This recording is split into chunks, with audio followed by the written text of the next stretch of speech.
up and seated.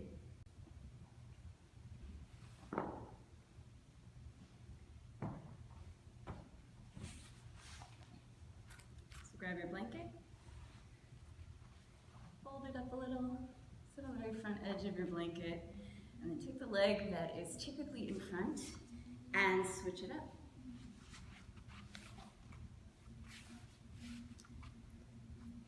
We're gonna rub our hands together, and you can watch.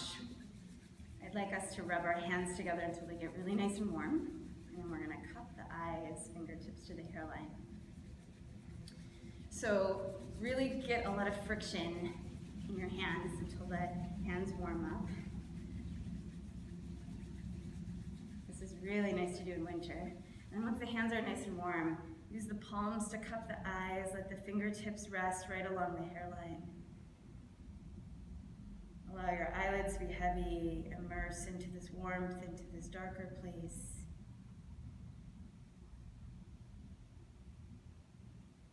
Finding a stillness in your center, slowing down every breath.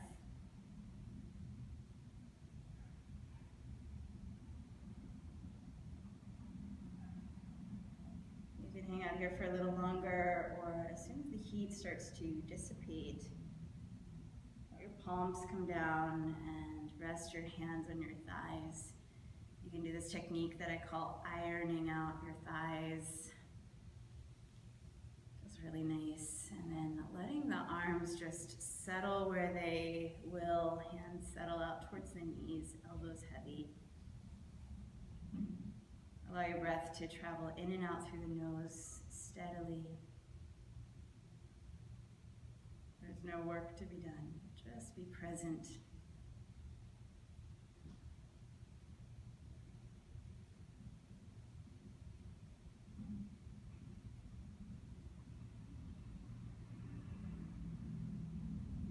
And rooting with intention or sankalpa. Slowly, on your next inhale, crack open your eyes. Find yourself here now, 100%. We're going to get into shoulders today. So please take your left arm across your body and give it a nice tug. And then take your right arm across your body and give it a nice tug. And by the way, if this feels pinchy or problematic, you can get a really similar effect by not taking the arm fully across and just hugging the opposite shoulder like that. So if this one feels too pinchy, you can pull it forward from the back. And then take your palms behind you and interlace your fingers behind you. Knuckles are going to rest right on your low back. And you're going to squeeze your shoulder blades together, little chicken wings, little wings behind you. Lift your chest, and then keep the elbows pointed back, but maybe float the hands off your low back. It's okay if the elbows don't go straight. Lift your chest up, glide your knuckles down towards the floor. Return it back to that original position, and switch. The opposite thumb on top, the opposite interlace of the fingers. We're going to squeeze the shoulder blades back. A few Stevie Wonders with your head so that the neck's not tensing up here. I just made that into a verb. Straighten your arms, reach the knuckles back, lift your chest.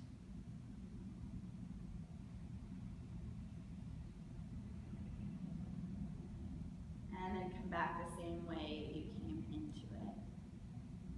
All right, set your palms up in front of you and just reach the arm out to the side, one arm out to the side, and then the other. And then both arms out. So this is rotating at the glenohumeral joints, the arm bone in the socket. And I know it's a really, really simple action, but this can help to prime the posterior rotator cuff and keep the arm bone really suctioned into the socket in a nice way. And you can do the same thing if you happen to have two blocks. You can put a block in each hand. So that just gives you a little bit of weight.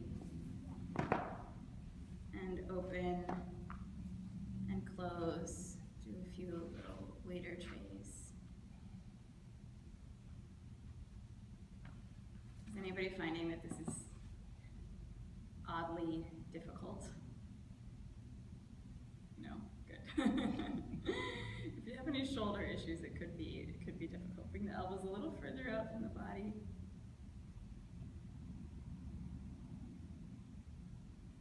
And then slowly let your blocks come down. And I'm going to turn around so you guys can see. We're going to practice reaching up and over. Really, really feel like reach. So your shoulder blade comes up along the side of your rib cage. Left hand walks out. The right arm reaches by the ear. And then take the arm forward. And you can see probably my shoulder blades going forward around the sides of my ribs. Down by the knee.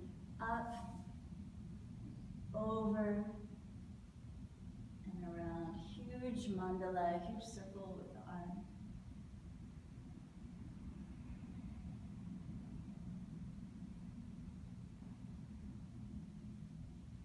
One of my favorite moves, it can be a little awkward, but it gets into some good places. We're going to sweep the arm in the opposite direction.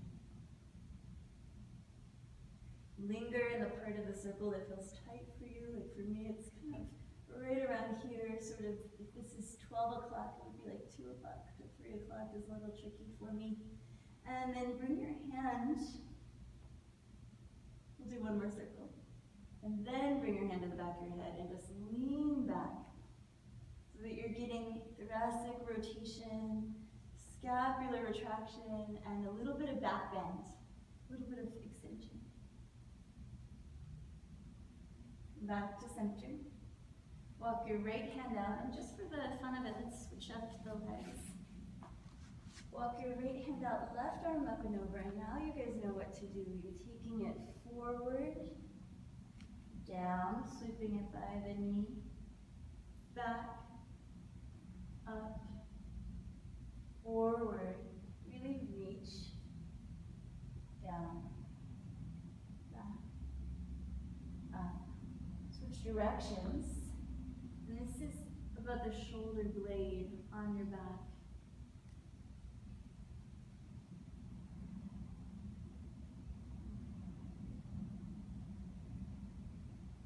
And then bring your hand to the back of your head and get a little bit of a twist, a little bit of a back bend, and lots of muscles right on the shoulder blades activating. Awesome. Unwind, come back to center, and just pull your left arm behind your back. You're going to catch the wrist with the right arm and right hand and just pull it across a little bit. Maybe start to wiggle your hand up your back. This is a very healthy shoulder right here, so what a healthy shoulder can do lots of times. This doesn't happen quite so dramatically. So if you don't get up quite so high, that's okay. We're looking for at least mid-back to have a good healthy range so you can scratch all your itches. But if you get way up here between the shoulder blades, that can also be good. And take this arm up. And pat your back. Try to grasp a little bit. And then take your left arm out and catch your right elbow and pull it back and also push your elbow into your hand. So I'm not just yanking it backwards, backwards, backwards. I'm pushing up and then drawing back. Also ribs back as you do this. One more breath. Make yourself nice and relaxed while you're holding. And release your arms. Shake it out. And we'll take the right arm up the back. Notice how it naturally stops, especially for those of you who feel a little stiffer. Grab your right wrist with your left and pull it across a couple times. And then start to wiggle up the back. You can see that this is my dominant arm and it's a lot stiffer than my a little bit stiffer than my non-dominant arm. And I'm going to reach, really reach, like I'm changing a light bulb. Hand to the upper back, maybe the fingers move in the same direction to touch.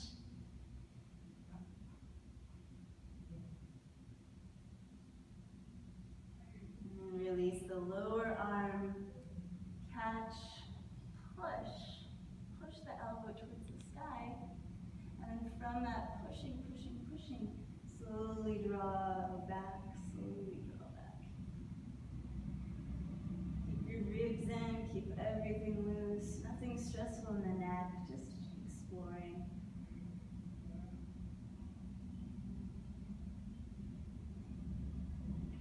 Nice. And now please bring both hands to the back of your head.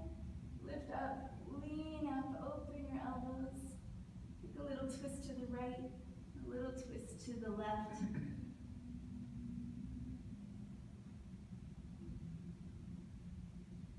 Back to center. We're gonna grab your choice. You can use a blanket and roll it up into a tight little roll, or you can use a block under your upper back. A block is way less comfortable, and I would only do that if you're pretty darn flexible in your upper back and your shoulders. Otherwise, the blanket is really nice. I'll show the blanket, then I'll show the block. So both of them are gonna go right here, bottom shoulder blade level. And your head needs to be able to rest on the floor. So we're gonna do some arm movements here. So if you are using the block, usually you would do either the middle or the low position. This is the low position. I'll demo the middle. And the tricky thing about the block is getting it in that right exact space and getting your head to the floor. So I kind of have it here.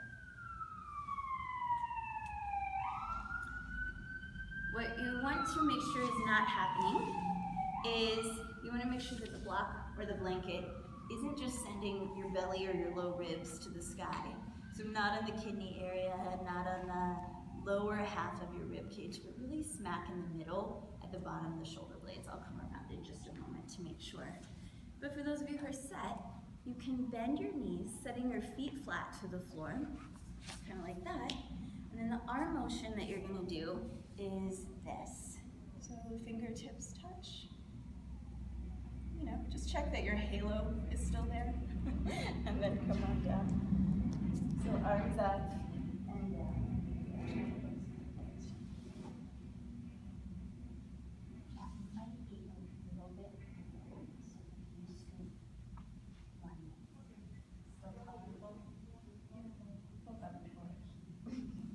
So it should actually feel a little bit uncomfortable, this action.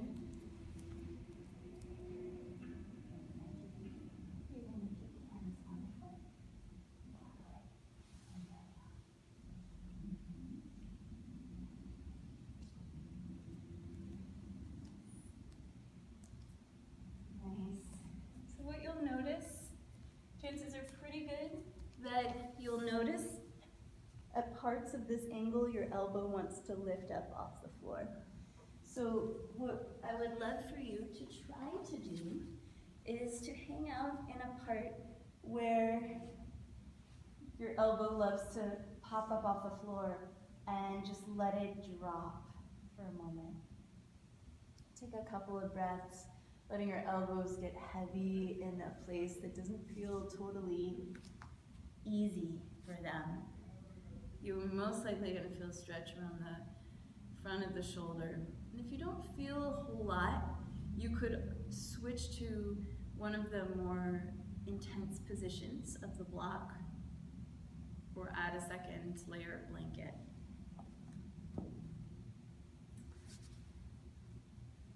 And then inch around the circles a little bit more, letting your elbows get heavy. This is my spot right here.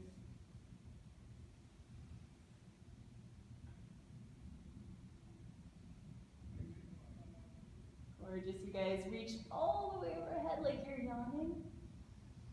Full breath. And there's almost no really easy way to come out of this, so just roll to your side and press up with your elbow and your hands. We're going to do one last thing on our back before we come onto hands and knees. And we start off in alarm clock pose. And then you walk your elbows. This is a little bit tricky. You walk your elbows towards your hips. We're going into fish pose or Matsyasana. So crown of the head, the very top part of your head where you would put your crown, rests on the floor. You're pushing your elbows down. I have almost no weight in my head. There is enough weight in my arms that it would be easy to slide a piece of paper underneath the head. And this is a pretty awkward pose, but it's a great one for building scapular stability and upper back stability. So I do want your head to lightly touch the floor. And I want you to feel the work in your arms. I want you to feel the work in your upper back for about 3 to 5 more breaths. Everybody has a different breathing rate.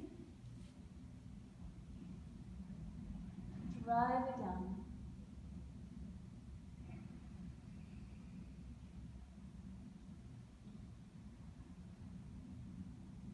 And then as you're ready, press through your elbows. Let your head and shoulders come down to the earth. Draw your knees into your chest. Rock a little side to side.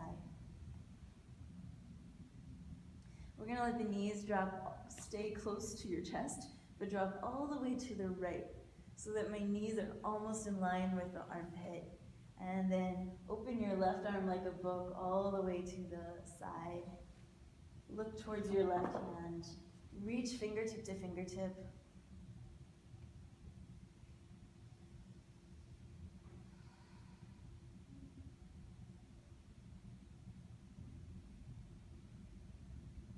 And then draw your chin to center. Draw your knees to center. Give them a little hug. And lower your knees to the other side. You're looking for a big T shape with your upper back. And you're aiming to get your right shoulder blade down to the floor.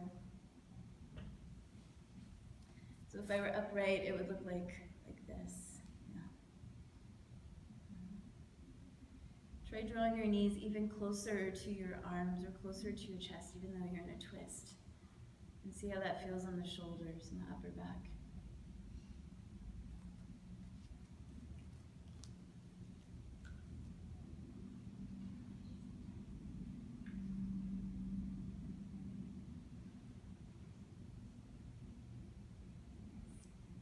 Bring your chin to center. That was a nice long twist. And sit your feet down to the floor.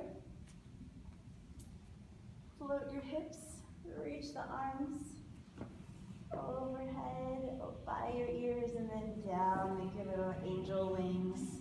Draw the hips up. And reach. And open. Interlace your fingers. Press through your heels quite dramatically, maybe even lifting the tops of the feet. And reach the arms by the ears. Kali Mudra if you'd like. That's where you have your thumbs crossed and your fingers interlaced and your first 2 fingers pointing out. And just really stretch yourself out as if you could get longer from the force of your own muscles.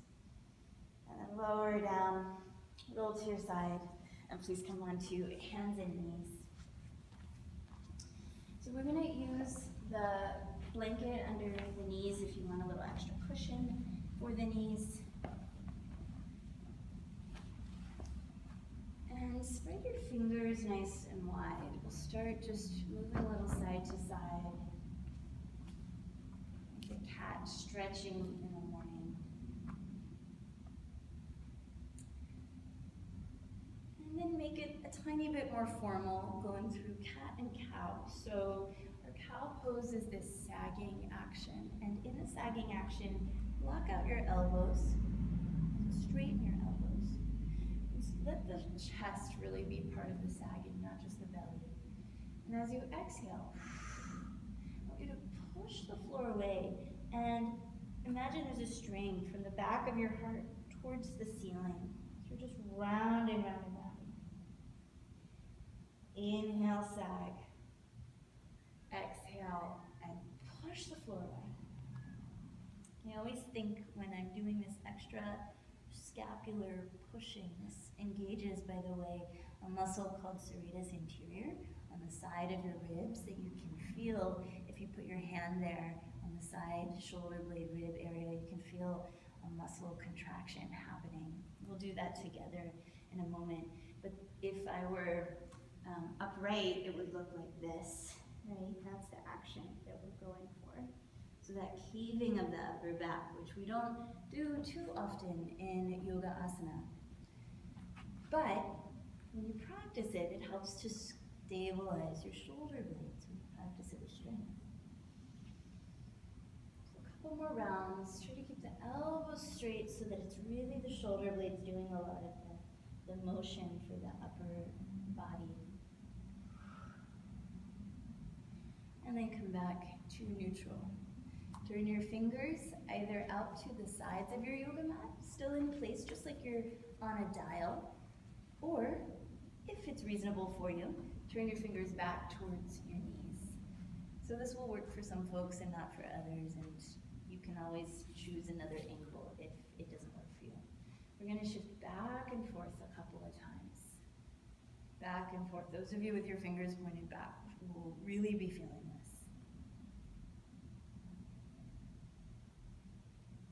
And then when you lean back, you're going to inhale into your groundedness. Feel the breath move into the back of the body and exhale into the back bend. I just confused myself. Inhale into groundedness, pushing forward, and exhale. And inhale. And exhale. Beautiful. Bring your fingers back to point forward. If your wrists ever get tired, you can make fists into the floor. And palms down if reasonable. Reach your right arm forward and bend your elbow and take it out to a W shape. Palm still faces the floor. It's sort of like you're sliding your hand on a cookie tray. You're going to reach it forward and slide it back. Elbow touches your side ribs or close to it. And reach and back. And reach and back. This one is also really simple, but after about 4 or 5 of these, I almost always feel a little bit of a burn. So if you're feeling that as well, I'm gonna go ahead and call that normal. One more, reach and back, elbow by your side, and this hand's on the floor. What you're also probably gonna notice is that the arm that was just supporting you was also really tired, the left one. So that's taking some scapular action.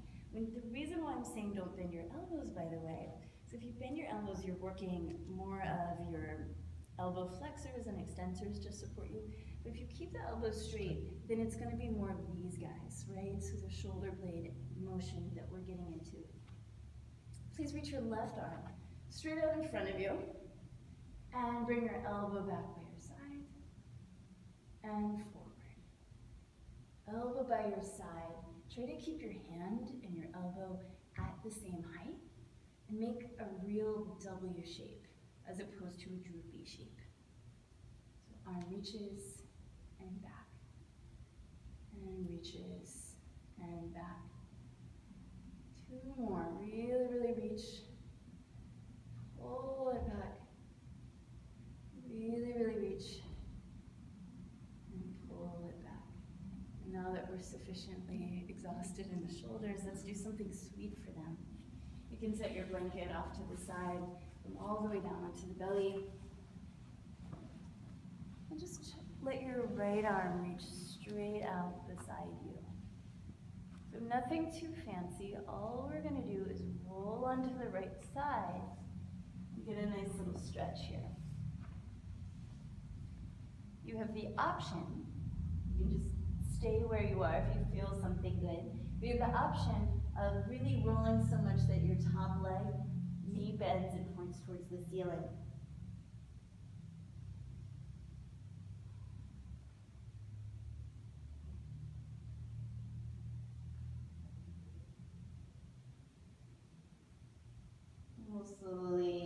back onto the belly. Reach your left arm straight out to the side. And you can press with your right, come onto your left side. Option to point your top knee towards the ceiling. Make sure your neck is relaxed. Nothing feels pinched.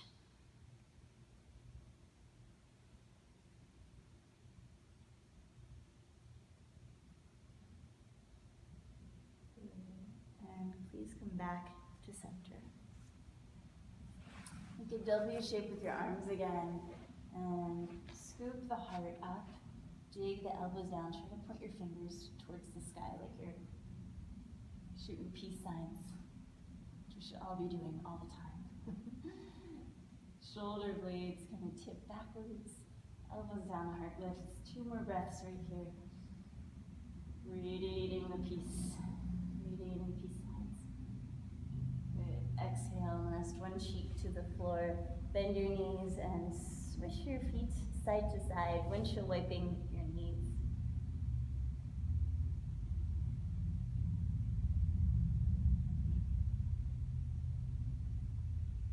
Lower your feet down to the floor. Interlace your fingers. It's behind your low back. And just squeeze your elbows towards the ceiling. Lift the hands just 1 inch off your low back. So mostly the effort is squeezing the elbows towards one another and up, and then lift your chest. Keep your hands floating, keep the elbows bent. Try to make your legs heavy here so that you know the work is coming from the muscles of the back. Toenails drop down to the floor. Exhale and lower down. Rest your other cheek to the floor. I'm just gonna stay turned this way so you guys can hear me. And then switch the interlace of your fingers. Squeeze the elbows towards the sky. Press your legs down into the floor, including your toenails. Keep squeezing the elbows, float the hands just a tiny bit, and then really float the heart. Chances are good that you won't go up quite so high with this one, but you can really feel some pretty intense muscular action in the upper back, working to pull your chest forward. Stabilize the shoulder blades, keep the arms lifted, and then slowly lower down other cheek to the floor. Arms release by your sides, bend your knees, and sweep your feet side to side.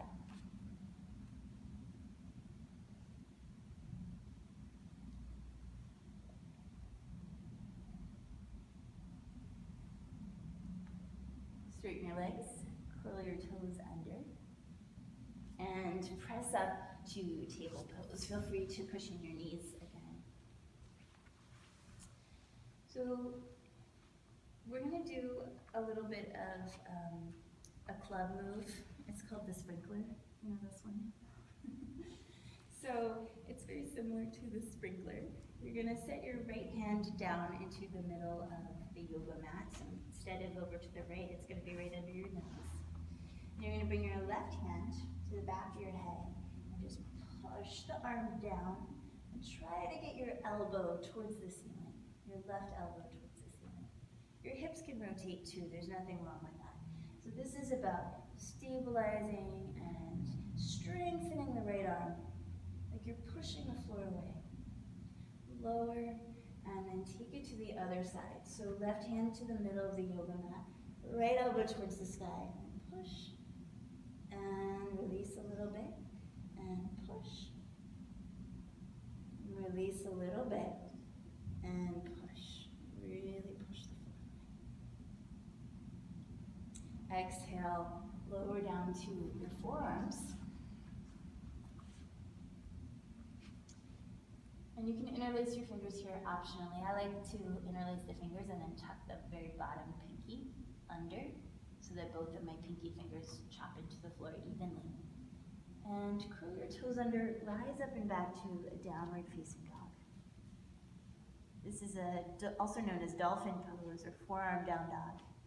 You can shift your hips a little right and a little left. Try try to drive the elbows down into the floor. This should feel familiar to you. Similar action that we did earlier when we were doing Gomukhasana arms. I didn't call it that earlier, but it's the one where you pressed your elbow into your hand. You can bend one knee, and then bend the other, and then lower right back down to your knees. Walk your knees back behind you, and drape yourself down so that you're now in Sphinx pose. Sphinx pose is when you're on your elbows, elbows right under your shoulders. Press it down, lift your chest, and then give yourself the ability to fully turn left and fully turn the other side. Fully turn side to side.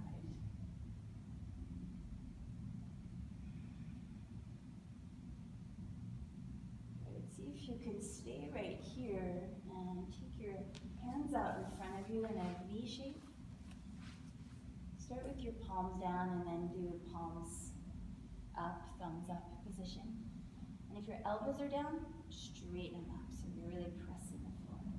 This takes a lot of muscles of the upper back, but if you're doing okay here, then maybe pull your right arm back and lift it up and lower. And then right hand stamp the floor and pull the left arm back and lift.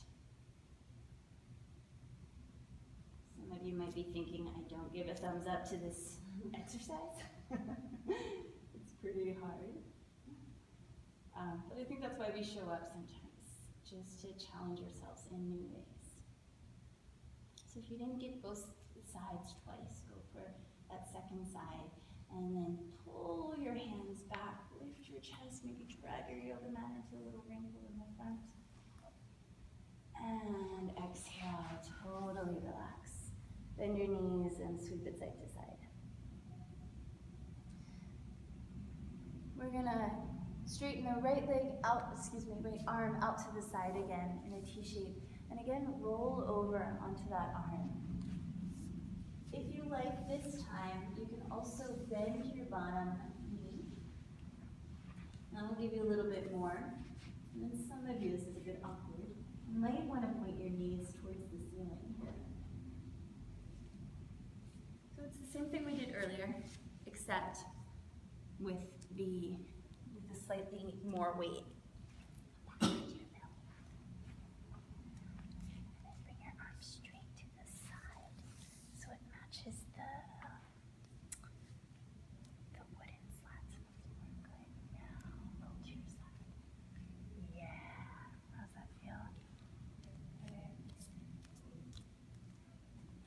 Unwind to your belly, and we'll take it to the other side. The left arm straight out to the side, so reaching to the left, roll onto your left.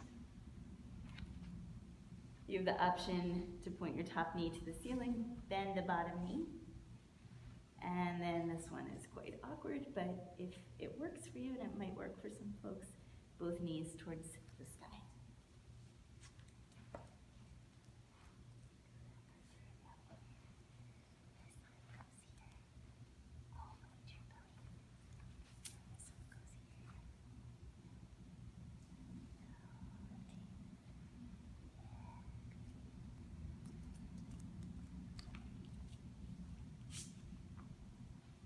Please come back to center. Press it up to table pose for a moment. I'm going to turn my back again just to show you guys this next move. So we're going to just do down dog 2 or 3 times. And what I want to emphasize in this down dog is not how close your heels get to the floor, but how your shoulder blades move on your back. So the arm should be able to, the shoulder blade, the bottom tip of it should be able to come around, hug the sides of the ribs, and reach up. What you sometimes will hear teachers say, the meaning, there's a good intention behind it, but it's not anatomically really a happy thing to do. You'll sometimes hear teachers say to draw your shoulders away from your ears, like that. But you actually want to be really, really reaching. If your arm's overhead, you want your shoulder blades to naturally move with the rest of the arm. Probably about 30% of our ability to raise our arm overhead is coming from the shoulder blade. And when we take that away, you just start pinching things. You start pinching very specifically your labrum in your shoulder and your rotator cuff. And the rotator cuff is a little famous for being easily destroyed. So let's not do it through yoga. So I'm going to show you exactly what to do with your shoulders in down dog. First, give yourself a hug. You should feel your shoulder blades come around the sides of your ribs. If you don't feel it, let me know. Feel your shoulder blades come around the sides of your ribs. And then point your elbows towards the ceiling. And really, really reach your elbows up like you're still in that dolphin pose. And then straighten your arms. And this is a reach, right? It is an action of reaching. Lower your hands to the ground now for table pose. And I promised we would do this earlier. Take your right hand to your left ribs. Left ribs close to where the shoulder blade and ribs touch. And then push the ground away with your left arm. If you felt a contraction there, that is serratus anterior. It's right on the ribs, so you have to actually palpate your ribs intentionally to feel it. But that's the action that's going to keep your shoulder blades stable in down dog. So keep that and then walk your knees back. And now you're in like a very, very modified down dog with one arm. Good. And then walk your knees forward. Set your right hand down. And left hand's going to feel the serratus anterior on the other side, so kind of close to where the ribs and the shoulder blade meet, and push the floor away. Push the floor away. You get taller, your ribs go to the sky, and then walk your knees back, keeping that pushing action happening, so that you're in a very strange, very modified, one-armed downward facing dog. Good, and add your left arm, and push the floor away. Curl all your toes under. Curl your fingertips in, your finger pads in. Make sure the root of the fingers, the base of the fingers, is still quite pressing into the floor. And then find downward facing dog. It's totally cool if you walk your feet in, get a short down dog. We haven't done a whole lot for our legs today. But do press the floor away. It's going to help you get taller. It's going to help your hips move towards the sky. Your neck can still be quite relaxed, even though your arms are working a lot.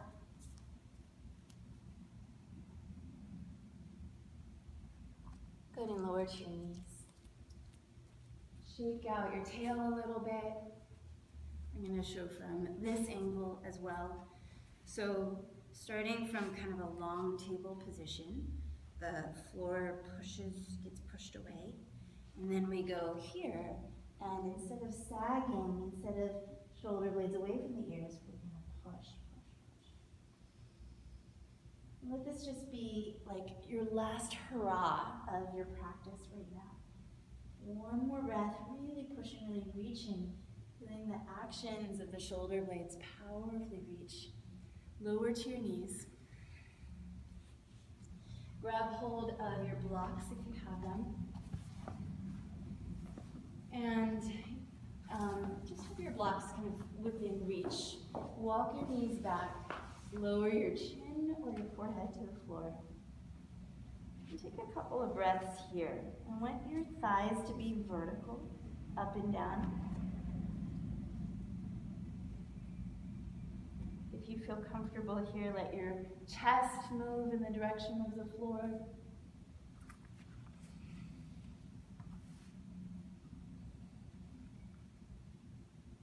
And then if you wish, you can plant your palms on either side of the block, bending your elbows, and maybe sweeping the block up and over your head towards your upper back.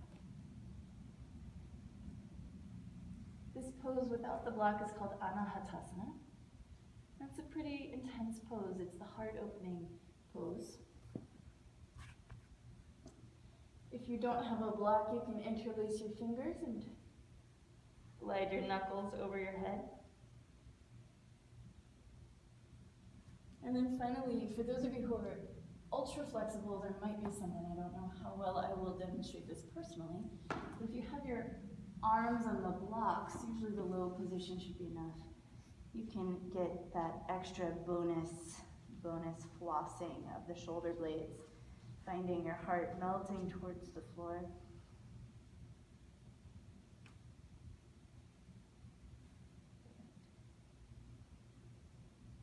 And then slowly come on out of it. Set your blocks out in front of you. Raise your right arm and dive it under. Press through your left, look over your left shoulder. And press through the left arm, come back up to table. Left arm rises, connect to breath, dive it under. Press through the right arm, get that nice little twist in the upper back. And then press up to table, take a seat. And again, grab your left wrist, draw it across your low back, wiggle the hand up your back. Right arm reaches, really reaches, and bends. See if you can catch. If you have a strap, you can always use a strap, but it doesn't matter if you touch or not, just appreciate the shape.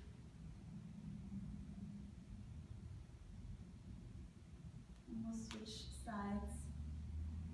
Grab hold of your right wrist, pull it across, and maybe take that right arm up your back. Left arm reaches, and then pats your back. Maybe things get a little closer. Mine did.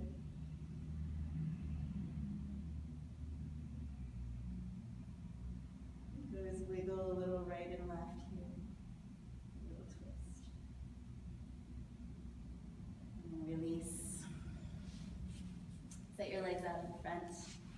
If you really liked that position where we had the blanket or the block under the upper back, you can come back into that position for your Shavasana, or you can just melt into the floor and let yourself rest fully.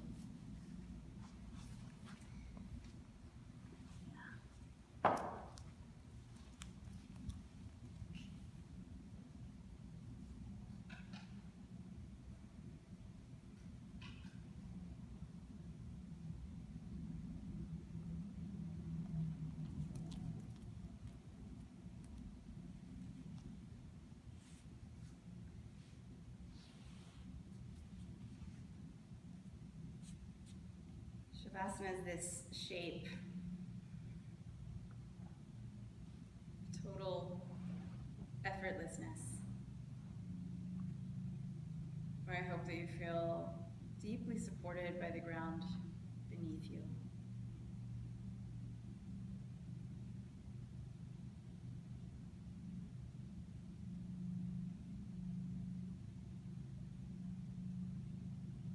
But since it's simply a shape, we can fill it with our intention. And I recommend your intention to be just presentness.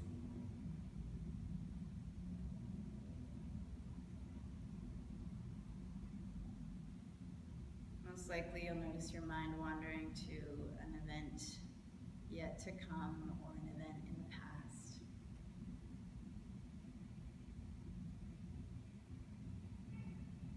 And each time you notice your mind wandering, just draw it back into this present moment.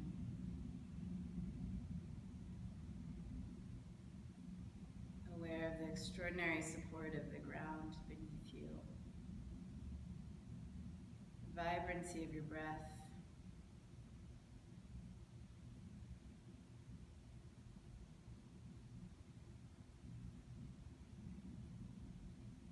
Easefulness in the muscles of the face.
that breath to your fingers, send that breath to your toes, starting to spark, wiggle, and wake up.